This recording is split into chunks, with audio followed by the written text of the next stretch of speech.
صلاحیت ہے، سننے کی صلاحیت اسی روح کی وجہ سے ہے، چلنے کی صلاحیت اسی روح کی وجہ سے ہے، بولنے کی، دیکھنے کی، سننے کی، کھانے کی، پینے کی، ہر طرح کی صلاحیتیں پروردگار دو عالم نے اسی روح کے وسیلے سے انسان کو عطا کی۔ ایک بات ہم کہتے ہیں تو آپ کی بہت زیادہ وضاحت جملوں کی نہیں کی جا سکتی۔ پروردگار چاہتا جو صاحب کون ہے، جو صاحب قدرت ہے، جو بغیر ماں باپ کی آدم کو اور بغیر باپ کی عیسیٰ کو پیدا کر سکتا ہے، تو کیا وہ بغیر روح کے ایک خاک کے پتلے کو چلتا پھرتا نہیں بنا سکتا تھا، بولنے والا نہیں بنا سکتا تھا؟ لیکن اس نے ایک ایسی لطیف شے کا وسیلہ لیا جسے ہم روح کہتے ہیں۔ جو پروردگار خود انسان کو انسان بنانے کے لیے کسی چیز کو ذریعہ بنا لے، کسی چیز کو وسیلہ بنا لے، تو یہ تو قرآن کہہ رہا ہے کہ جب ہم نے آدم کا پتلا بنا لیا اور اس میں اپنی روح پھونک دی، جب تک یہ روح کا وسیلہ آدم کے بنے ہوئے پتلے سے ملا نہیں تھا تب تک اللہ نے سجدے کا حکم نہیں دیا تھا۔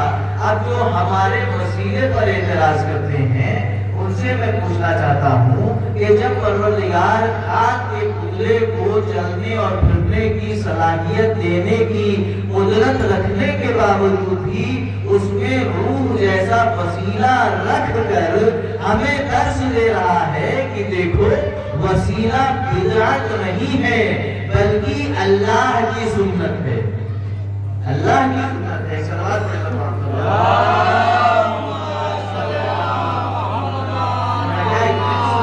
پڑھیں کوئی کہہ سکتا ہے کہ اللہ کو قدرت نہیں تھی؟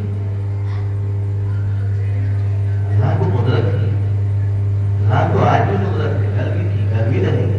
تمام قوتیں اور طاقتیں ختم ہو جائیں گی، ایک ہی قدرت اور طاقت رہے گی جس کا نام ہے اللہ۔ وسیلہ جگہ جگہ پر ہوا دینے کے لیے اس نے پیڑ کھڑ کیے، کیا بغیر پیڑ کے ہوا نہیں چلا سکتا؟ پانی دینے کے لیے اس نے دریا بنائے، سمندر بنائے، کیا بغیر دریا اور سمندر کے ہم تک پانی نہیں پہنچ سکتا؟ پہنچ سکتا تھا۔ یہ پوری کائنات جہاں جہاں تک نظر جائے انسان کے لیے ایک درس گاہ ہے، انسان کے لیے ایک درس گاہ ہے۔ یہ ساری چیزیں فطری چیزیں ہیں جو ہمارے عقیدے کی تقویت کی بنیاد بنتی ہیں۔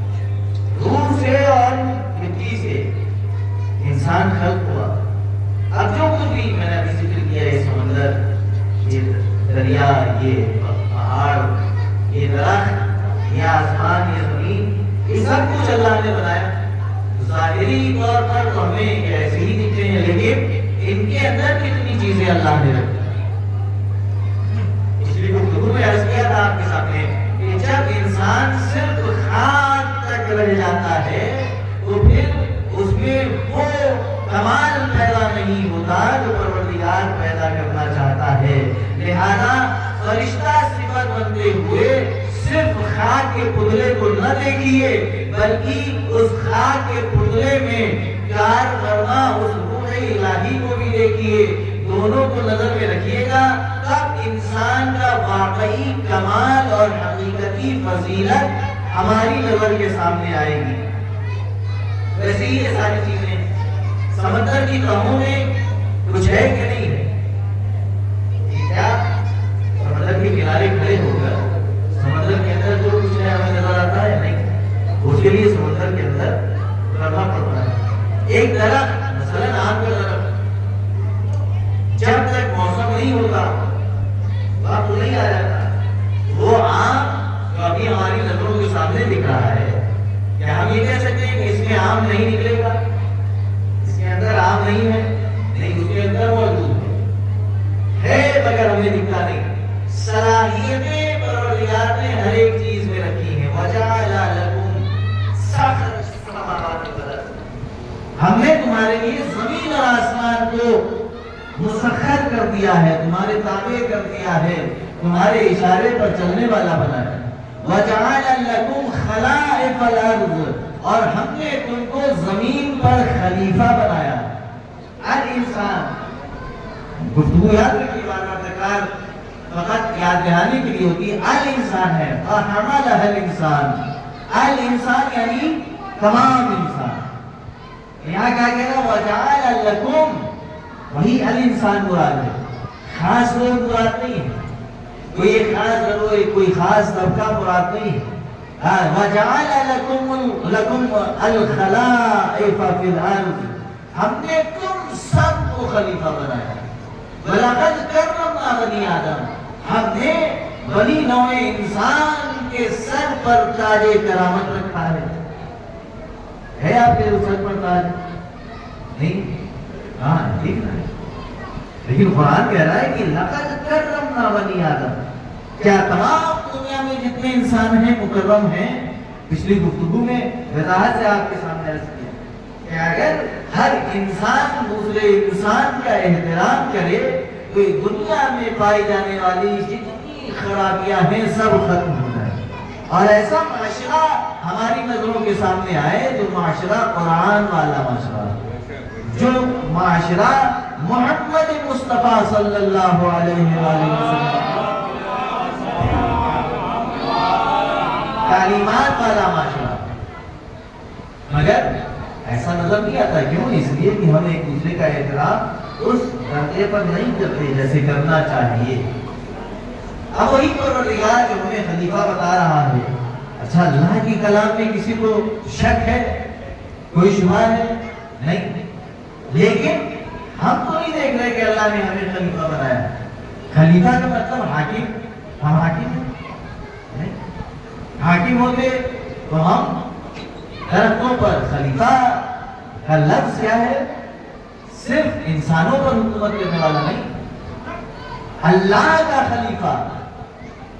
اللہ نے جن چیزوں کے مقابلے میں انسان کا انتخاب کر کے زمین، آسمان، پہاڑ کا تذکرہ تو اسی آیے کریمہ میں ہے، اور اگر استعارتاً یہ سمجھ لیا جائے کہ ان کا تذکرہ کر کے پروردگار نے انسان کو چھوڑ کر جتنی مخلوقات ہیں سب کا استعمال ان تین لفظوں کے ساتھ کر لیا ہے، اور اس کے بعد یہ کہا کہ فَحَمَلَهَا الْإِنسَانُ، تو اس کا مطلب یہ ہے کہ جب دوسری جگہ تمام انسانوں کے لیے کوئی بات کی جائے تو یہ ساری چیزیں، درخت، پہاڑ، دریا، سمندر، آسمان، اس کے ماتحت رہیں گے.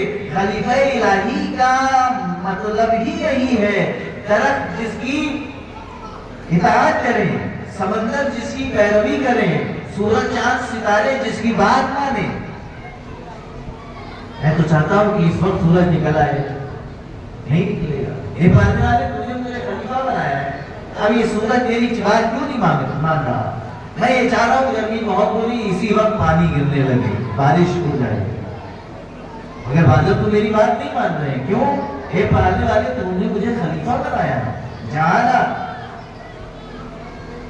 جعلکم خلائف الارض، تم کو ہم نے خلیفہ بنایا ہے، پالنے والے خلیفہ بنایا ہے، تو اس کا کچھ اثر کیوں نہیں دکھ رہا ہم کو؟ ایسے نہیں دکھے گا. اس کے لیے تم کو اپنی روحانی صلاحیتوں کو بڑھانا پڑے گا. اچھا اللہ نے ہمیں جو کچھ بھی دیا ہے، اگر بہت سی متعدد آیات ہیں قرآن کریم کی جو ذہن میں ہے، فقط ان کا خلاصہ آپ کے سامنے پیش کر رہا ہوں. اللہ نے تیل دیا ہے کہ نہیں؟ تیل دیا ہے. اللہ نے سونا دیا ہے کہ نہیں؟ دیا ہے. اللہ نے لوہا دیا ہے. اللہ نے اور بہت سی چیزیں دی.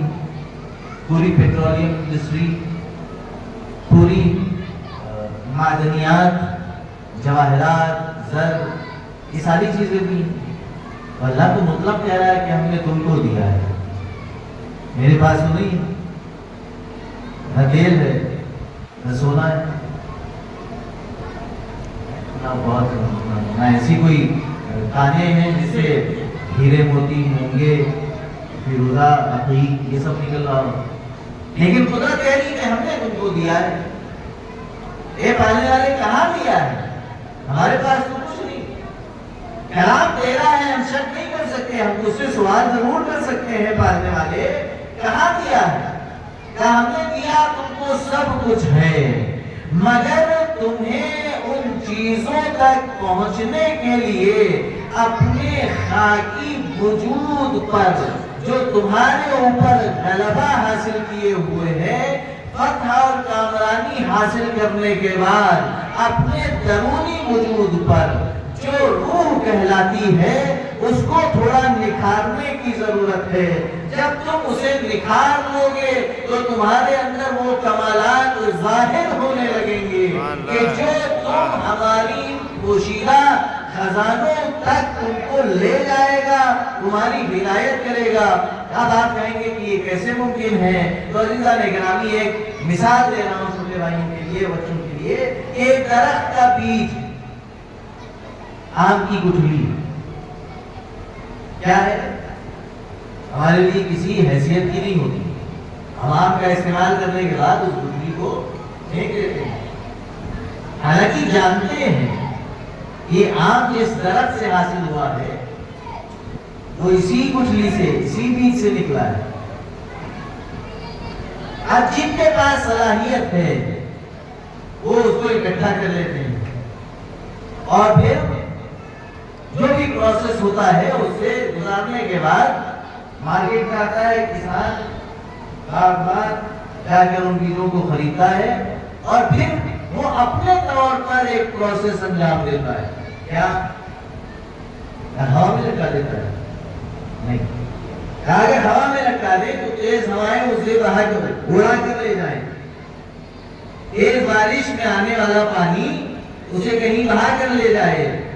پھر وہ کرتا یہ ہے کہ ایک زمین میں چھوٹا سا گڑھا کھودتا ہے اور اس بیج کو اس میں دفن کر دیتا ہے، اس بیج کو اس میں دبا دیتا ہے۔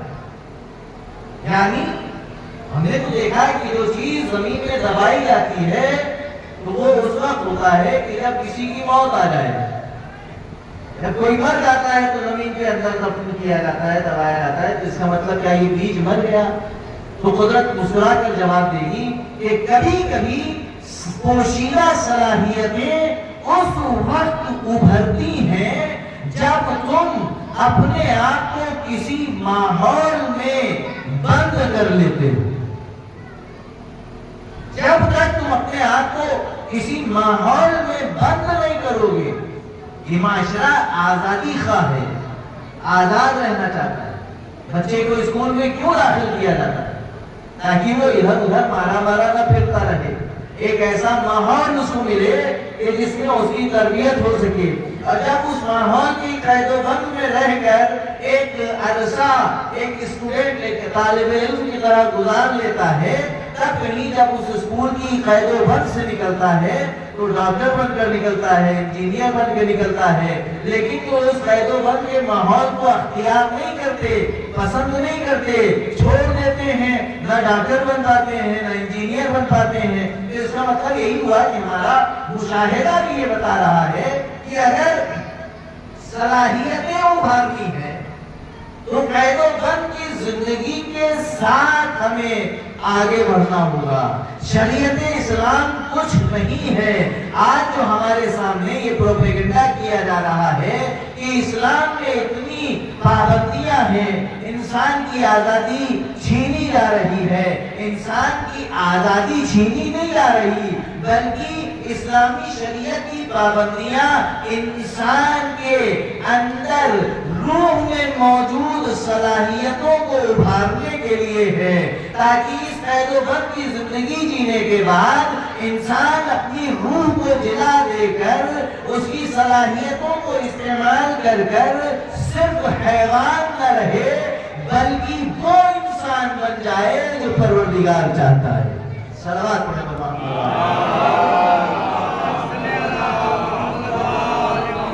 دیکھیے، اخلاقیات کی باتیں بھی اسی منبر سے ہونی ضروری ہے تاکہ ہماری نوجوان نسل کو یہ ساری باتیں بھی پتہ چل سکیں۔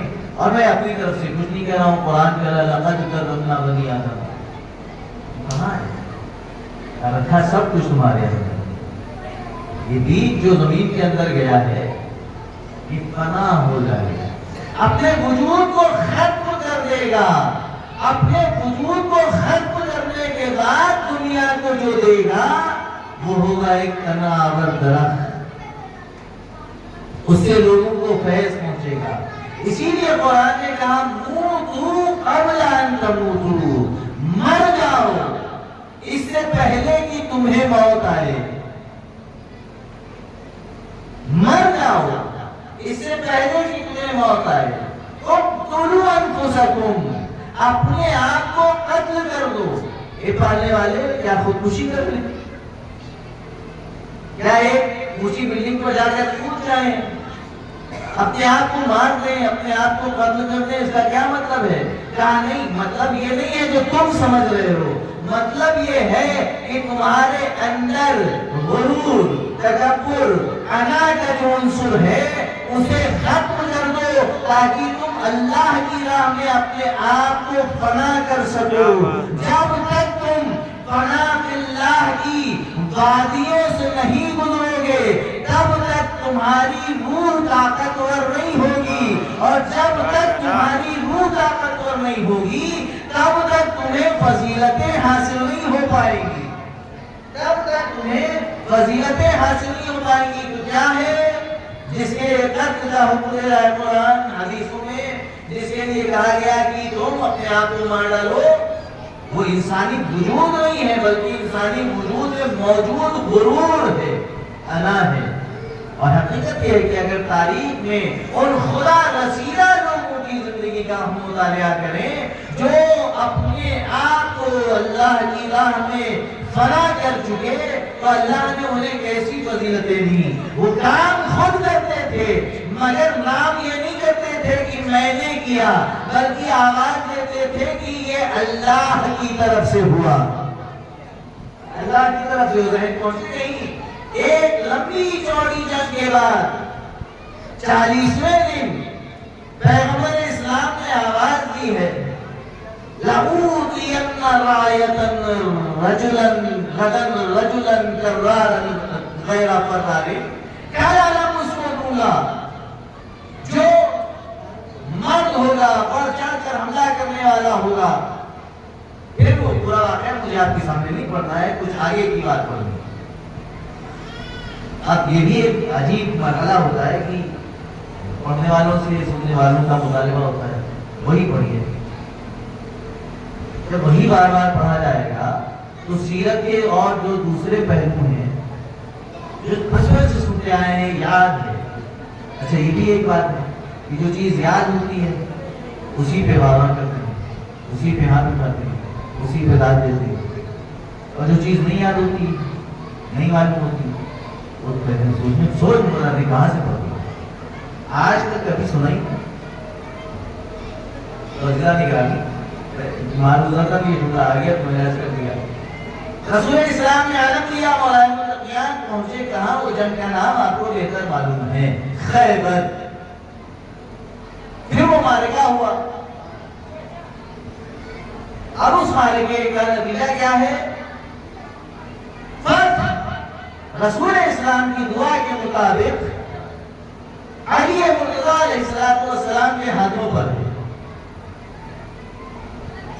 اور پوری دنیا دیکھ رہی ہے اس وقت کی کہ علی کی 2 انگلیاں ہیں اور ان 2 انگلیوں پر وہ دروازہ ہے جسے کئی آدمی مل کر کھولتے تھے اور کئی آدمی مل کر بند کرتے تھے. اکیلے علی صرف 2 انگلیاں، ان پر خیبر کا در ہے. اور حقیقت کی نگاہوں سے جب دیکھا تو مورخین نے لکھا کہ ایسے مشکل وقت میں جب آپ کوئی اپنے وجود سے زیادہ وزنی چیز اٹھائیں تو آپ ایک قدم مشکل سے زمین سے اٹھتے ہیں. لیکن مورخین نے لکھا کہ ابو طالب کے لال نے در خیبر کو 2 انگلیوں پر اٹھایا. اٹھانے کے بعد جب غور سے علی کو دیکھا گیا تو علی کے پائے مبارک زمین پر نہ تھے بلکہ ہوا پر تھے، ہوا پر تھے. ہم ہوتے اور ہم نے یہ کارنامہ انجام دیا ہوتا تو ہمارا سینہ غرور سے بھرا ہوتا. ہم یہ کہتے کہ یہ کام ہم نے کیا. لیکن اس فاتح خیبر نے جب حیرت سے بھری ہوئی نگاہوں کو اپنے آپ کو دیکھتے ہوئے دیکھا تو اس نے ضروری سمجھا کہ جس اللہ نے انہیں یہ کرنے کی صلاحیت دی ہے اب اس اللہ کی قدرت کا اعلان کر دیا جائے. تبھی سارے مجمع کو دیکھ کر مخاطب بناتے ہوئے علی مرتضیٰ نے آواز دی ما قلعت باب خیبر بقوت الجسمانیہ بل بقوت الربانیہ. میں نے یہ قلعہ خیبر کا دروازہ اپنی جسم کی قوت سے نہیں بلکہ اپنے رب کی قوت سے کھولا ہے. صلوات ہونے پر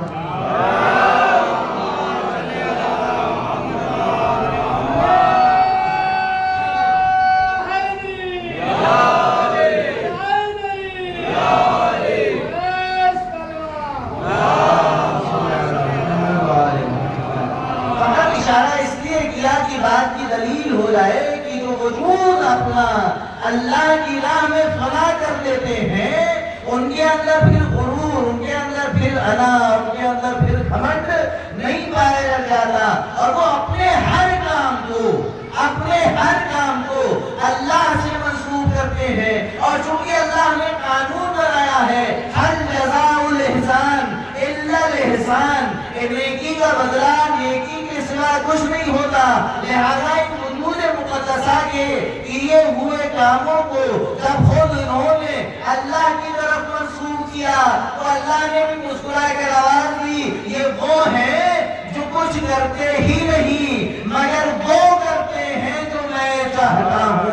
ما تشاءون الا ان یشاء اللہ رب العالمین. جب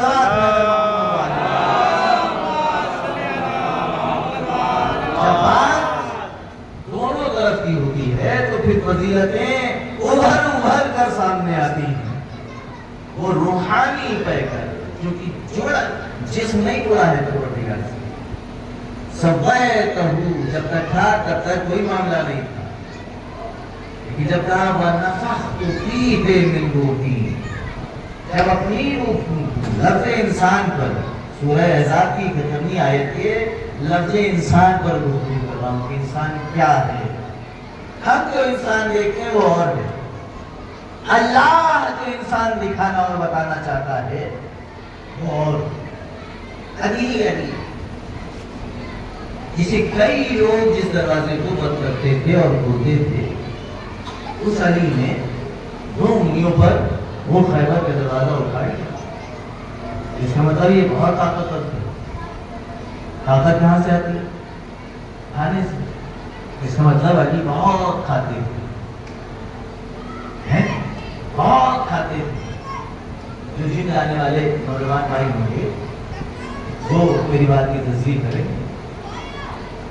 کہ اپنے اندر قوت اور طاقت بنائے رکھنے کے لیے کتنے سپلیمنٹس اور کتنی طرح کی چیزیں ان کو لینی پڑتی ہیں.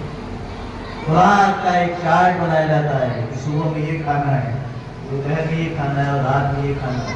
اگر اس سے ذرا سا ہٹ گئے تو پھر صحت بن نہیں پائے گی. لیکن جس علی نے اپنی دونوں انگلیوں پر باب خیبر اٹھایا، جب ہم نے اس علی کو غور سے دیکھا تو ہم نے اسی علی کی کمر میں ایک تھیلی لٹکتی ہوئی نظر آئی. علی یہ کیا ہے؟ کیا یہ تھیلی ہے؟ یا علی اس میں کیا ہے؟ اس میں سوکھی ہوئی جو کی روٹی ہے. سوکھی ہوئی جو کی روٹی ہے. علی کیا کرتے ہیں؟ کھاتے ہیں. علی اس جو کی سوکھی ہوئی روٹی کو کمر میں باندھ کے رکھنے کی کیا ضرورت ہے؟ کیا ضرورت اس لیے ہے کہ مجھے یہ کبھی کبھی احساس ہوتا ہے کہ کہیں بچے حسن اور حسین، زینب فرق ہے محبت میں، باپ کی محبت میں کہ بابا سوکھی روٹی کھاتے ہیں، کہیں اس پر روغن نہ لگا دیں، کہیں اس پر گھی نہ لگا دیں. یعنی اگر گھی لگا دیا جائے گا، روغن لگا دیا جائے گا تو کیا ہوگا؟ کہ نہیں، میں چونکہ اللہ کا خلیفہ ہوں. دیکھیے غرور نہیں ہوتا، جس کی روح با کمال ہو جاتی ہے وہ غرور نہیں کرتا. کرتا، وہ خیال رکھتا ہے، وہ انسانیت کا احترام کرتا ہے، وہ لقد کرمنا بنی آدم کا مجسمہ بن کر سامنے آتا ہے، وہ الانسان کی مکمل تفسیر بن کے سامنے آتا ہے۔ یعنی اگر گھی لگا دی جائے گی آپ کی روٹی پر تو کیا ظلم و ستم ہو جائے گا، کیا چلا جائے گا؟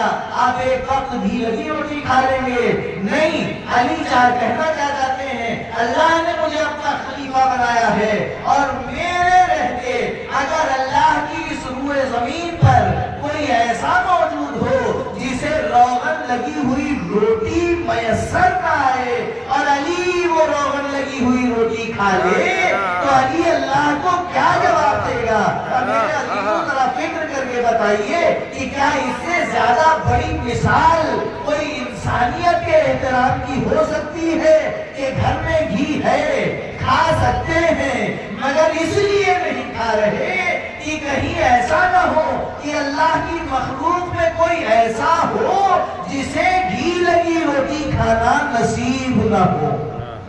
ایک صلوات پڑھیں علی مرتضیٰ علیہ السلام۔ کھاتے ہیں سوکھی روٹی مگر قوت کتنی ہے؟ یعنی ساتھ رکھنے کی کیا ضرورت ہے؟ ہر وقت تو انسان کھانا نہیں کھاتا، وقت معین ہوتا ہے، ناشتے کے وقت کھاتا ہے، دوپہر کے وقت کھاتا ہے، رات کے وقت کھاتا ہے۔ یہ ہر وقت اس تھیلی کو یہاں باندھ کر رکھنے کی کیا ضرورت ہے؟ آ جاؤ قرآن پڑھو۔ کہ چونکہ میں اللہ کا خلیفہ ہوں، میں نے اپنے انا کو پاؤں تلے رون دیا ہے، اپنی نفس کو اللہ کی مرضی سے بدل دیا ہے۔ اب جو کچھ کرتا ہوں اللہ کی مرضی سے کرتا ہوں۔ اب جب اللہ کی مرضی سے کرتا ہوں تو حدیث قدسی آگے بڑھ کر آواز دیتی ہے، اے میرے بندے تو میری اطاعت کر، میں تجھے اپنے جیسا بنا دوں گا۔ تو جب پروردگار مجھے اپنے جیسا بنائے گا تو میرے وجود سے معجزات کا ظاہر ہوں گے، کرامات دکھائی دیں گی، اور جب معجزات اور کرامات دکھائی دیں گی تو لوگ مجھے خدا کہنے کی کوشش کرنے لگیں گے۔ یعنی اس سے روٹی کا کیا تعلق ہے؟ یعنی روٹی سے کیا تعلق ہے؟ کہا جاؤ قرآن پڑھو۔ مل مسیح ابن مریم الا رسول، مسیح ابن مریم اللہ کے رسول ہیں۔ قد خلت من قبلہ الرسل، ان سے پہلے بھی بہت سے گزر چکے ہیں۔ وَأُمُّهُ صدیقہ، اور ان کی ماں صدیقہ ہے۔ پھر عجب آیت میں الفاظ استعمال کیے، یا کلان الطعام، دونوں کھانا کھاتے تھے۔ اب یہاں یہ دلیل منزل استدلال قرآن کہہ رہا ہے، کیوں کہہ رہا ہے؟ من مسیح ابن مریم الا رسول قد خلت من قبلہ الرسل وأمه صدیقہ۔ جناب عیسیٰ کا تذکرہ کر رہا ہے۔ ہم نے علی سے سوال کیا کیا ہے، یا علی روٹی ساتھ رکھنے کی ضرورت کیا ہے؟ کیا میرے فضائل و کمالات کو دیکھ کر کچھ لوگ مجھے خدا سمجھنے لگیں گے، لہذا میں یہ روٹی رکھ رہا ہوں؟ جواب دیا کہ جا کے قرآن پڑھو، وہاں دلیل ملے گی۔ جب ہم نے قرآن پڑھا تو یہ دلیل ملی۔ جب مفسرین سے پوچھا کہ پروردگار نے قرآن میں آدم کے کھانے کا تذکرہ کیا، شجرے ممنوعہ سے جب آدم نے گندم کھا لیا، یہ جو بھی تفسیر عالم اسلام میں موجود ہے، جو کچھ بھی تھا وہ کھا لیا، تو جناب آدم کو جنت سے نکال دیا۔ پھر اور لوگوں کا تذکرہ قرآن نے کیا، انبیاء میں سے جناب زکریا کا تذکرہ، جناب یحییٰ کا تذکرہ، جناب ادریس کا تذکرہ، جناب یونس کا تذکرہ، جناب یوسف و یعقوب کا تذکرہ، جناب نوح کا تذکرہ، جناب ابراہیم کا تذکرہ، اسماعیل کا تذکرہ، اسحاق کا تذکرہ۔ کہیں کھانے کا ذکر نہیں کیا، لیکن جب عیسیٰ کے کھانے کا ذکر کیا، دو جگہ کھانے کا ذکر نبیوں کے ساتھ، ایک آدم اور ایک عیسیٰ۔ جب آدم کے ساتھ کھانے کا تذکرہ کیا تو پروردگار تھوڑا غضبناک نظر آیا، اے آدم ہم نے منع کیا تھا، کیا کیا؟ آدم کے بعد گناہ ہو گیا سب کچھ کھانا، اب عیسیٰ کھا رہے ہیں، تو پروردگار فخر کی منزل میں بیان کر رہا ہے یا کلان الطعام، دونوں کھانا کھاتے تھے۔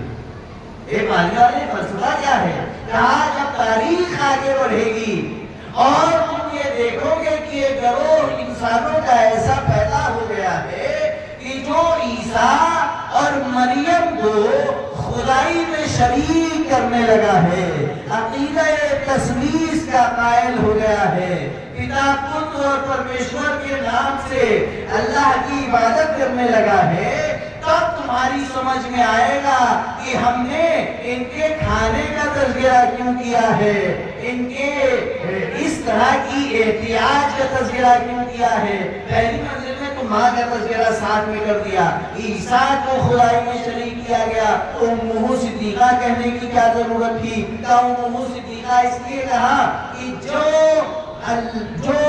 وجود کسی وجود سے باہر آئے، جو وجود کسی وجود سے باہر آئے، اس کا مطلب یہ ہے کہ آنے والا وجود جس وجود سے آ رہا ہے اس وجود کا محتاج ہے۔ مریم عیسیٰ کی ماں ہے، مریم کے بغیر عیسیٰ کا وجود نہیں ہے، یعنی عیسیٰ کا وجود مریم کا محتاج ہے۔ لہذا ذکر کیا کہ پہلی منزل میں یہ دیکھو عیسیٰ کی ماں موجود ہے، عیسیٰ کی ماں موجود ہے، اور پھر دوسرے منزل میں کہا دونوں کھانا کھاتے۔ پروردگار بتانا چاہتا ہے ذہنوں کو اپیل کر کے کہ دیکھو جس کے ہاں کھانے پینے ہی کی صحیح لیکن احتیاج ہو، اگر وہ محتاج ہو جائے تو وہ خدا نہیں ہو سکتا، وہ خدا نہیں ہو سکتا۔ لہذا جب ہم نے قرآن کی وادی سے جواب دے لیا کہ کھانا اور پینا خدا نہ ہونے کی دلیل ہے، پھر ہم نے علی مرتضیٰ کی طرف نظر کی، مولا کی طرف مسکرا کر آواز کی، مولا بہت شکریہ، آپ نے ہر وقت یہ روٹیوں سے بھری ہوئی تھیلی اپنے ساتھ رکھنے کی وجہ بتا دی۔ اس لیے رکھتے ہیں علی کہ اگر خیبر کے در پر، خیبر کی جنگ میں انگلیوں پر در اٹھاتے ہوئے کوئی دیکھے اور علی کی خدائی کا تصور اس کے ذہن میں گھر کرنے لگے تو وہ علی کی کمر میں بندھی ہوئی روٹیوں کی تھیلی بھی دیکھ لے کہ علی کھانا کھاتا ہے، یا علی اس طرف متوجہ کرنے کی ضرورت کیا تھی؟ ہر انسان یہ چاہتا ہے کہ اس کا مرتبہ بڑھے، ہر انسان یہ چاہتا ہے کہ اس کا مقام دنیا کے سامنے بڑھے، ہر انسان یہ چاہتا ہے کہ دنیا کی ہر مخلوق اس کے سامنے سر جھکائے۔ ہم نے دیکھا کہ ایسے ظالم اور جابر بادشاہ بھی آئے کہ جن کے پاس کچھ نہ تھا، خالی دنیاوی حکومت تھی، دنیاوی مال تھا، دنیاوی اقتدار تھا، مگر انہوں نے خدائی کا دعویٰ کیا۔ ان میں فرعون کا نام سر فہرست ہے، ان میں نمرود کا نام ذکر کیا جا سکتا ہے، اس میں قارون کا نام لیا جا سکتا ہے۔ یعنی انسانی طبیعت اس بات کی طرف اشارہ کر رہی ہے کہ انسان یہ چاہتا ہے کہ معاشرے میں اس کو سب سے بلند سمجھا جائے، یہاں تک کہ خدائی کا مرتبہ دے دیا جائے۔ اب اگر یہ علی آپ کے فضائل اور کمالات کو دیکھ کر لوگ آپ کو خدا سمجھ رہے تو آپ اس بات کا استقبال کیجئے، مسکرا کر پھر جواب دیں گے کہ اگر میری روح پالیدہ نہ ہو گئی ہوتی، اگر میری روح منزل کمال تک نہیں پہنچ جاتی، کیا الفاظ کو آسانی سے ادا کروں کہ اگر میں وہ انسان نہ ہوتا جو پروردگار چاہتا ہے تو میرے دل میں بھی حسرت ہوتی، مگر چونکہ میں توحید کا نمائندہ ہوں لہذا میں نے اپنی پوری زندگی کو توحید کے بچانے کے لیے وقف کر دیا ہے۔ اب اس علی کی فضیلتوں کے سلسلے میں کیا کہوں جس کی سوکھی ہوئی جو کی روٹیاں بھی توحید کو بچا سکتی ہو، اس علی کے وجود پر دنیا کیا بات کرے گی؟ صلوات پڑھیں